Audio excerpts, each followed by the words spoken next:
Oh, you're fancy, huh? Yeah, oh, I'm fancy now. Yeah, exactly. But no, I thought, you know, those are the qualities that make up a good fighter. So at any one point in time, you need to use. That's nice. One I had no idea that was knocking him. That's creative. Well, thank you.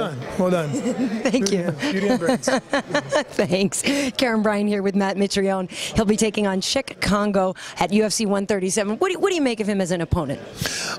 He's game. He's game. He's resilient. He's wily. He's dangerous. You know, I think those are all the adjectives I could throw out there. But you know, he's time tested. He's done quite a bit in his career. He's had 35, 40 fights, something like that. You know, he's whatever his weaknesses are, he always compensates them very, very well. And you know, fights don't get stopped on him very easily. You know, and he knows what to do to keep a fight going and keep himself safe. So it'll be a really good test for me, a really good test. And I've got a lot of hype behind me, so it's good to see if I'm legit or not.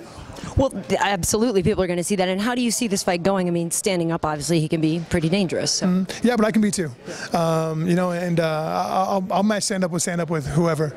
Maybe that's my naivety or my arrogance, but I'll find out if I can or not. And most everybody I've gone in and banged with, you know, whether it's Tyrone Spong or Pat Barry or whoever else, I've done fine against. So I think it's interesting, and we'll see. I mean, if he goes out there and just beats the brakes off of me, then I'm like, well, back to the drawing board. Time to become a wrestler. You know. But if I go out there and do well, then I'll see.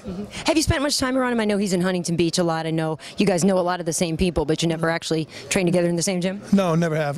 We've just, you know, in passing, said hello. He's a really good guy. I mean, every time I talk to him, he's very polite, very, very cool. I mean, so it'll be fun. And as soon as we're done, you know, I'm sure we'll go grab beers or whatever. You know, it's occupational hazard. You get to fight people that you know. And Rampage is a friend of mine. Rampage is his guy.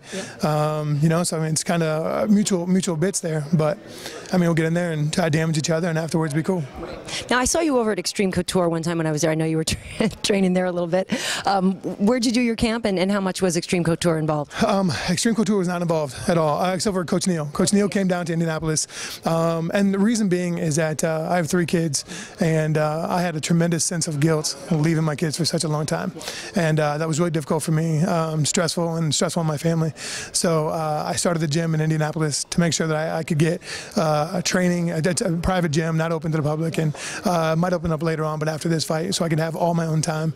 And you know, it worked out well for me. Cheick O'Brien of UFC fame is now training again, back in the game. So I got a tremendous amount of wall wrestling and shot wrestling and takedown defense with him. And then I started driving over to Cincinnati, and where my coach Ryan Root is my wrestling coach now. He was Rich Franklin's coach, and he's kind of like we just kind of found him, you know.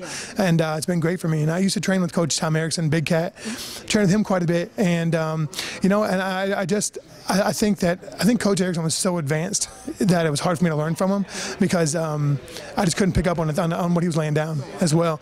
And then with Root, I really kind of picked up with what he was saying and how we did it. And I feel like my wrestling game, my freestyle, and my Greco game is really picked up quite a bit. So I feel really happy with that. And with Coach Neal, I've been under him for quite a while. So I feel like my ground game and my wrestling game's come along. So I'm excited to put it on display if I have to. Very nice. Now, I know you obviously know a lot about football. And are you a Colts fan then? Because it's a tough year to be a Colts fan. It's a rough one. It's a rough one. But you know, I'm more of a college football guy. But the Colts, I'm around quite a few of them quite often. So I root for them. But I'm pretty distant from NFL. Because I'm a Patriots fan, and I once met Eli and Peyton at the same time, and I was like, dudes, I respect you, but I don't like you. Yeah, you know, yeah.